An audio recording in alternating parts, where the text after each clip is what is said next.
Buonasera e ben ritrovati con una nuova edizione del TG Flash di New Sicilia. In apertura alla politica, rivoluzione Fratelli d'Italia in Sicilia, Luca Sbardella è il nuovo commissario regionale del partito. Decadono così Giampiero Cannella e Salvo Pogliese, rispettivamente coordinatore occidentale e orientale dell'isola. Manlio Messina invece si dimette da vice capogruppo alla Camera. Proseguiamo con la cronaca. È stato arrestato il giovane accusato di essere il responsabile dell'aggressione alla troupe di Striscia la Notizia, avvenuta nei giorni scorsi durante un servizio nel mercato Ballarò a Palermo. Il giovane è originario del Gambia.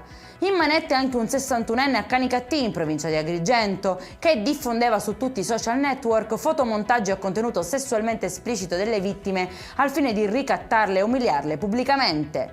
Lo stato di crisi del settore della pesca è stato proclamato oggi dai pescatori di Sciacca, in provincia di Agrigento. A formalizzarlo in una lettera indirizzata al ministro delle politiche agricole e al presidente della regione siciliana sono stati i presidenti delle cooperative che rappresentano armatori e pescatori, che chiedono la dichiarazione dello stato di calamità naturale.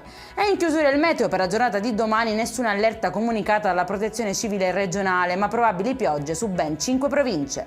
Per questa edizione è tutto, prossimo appuntamento domani alle 13:30, buona serata.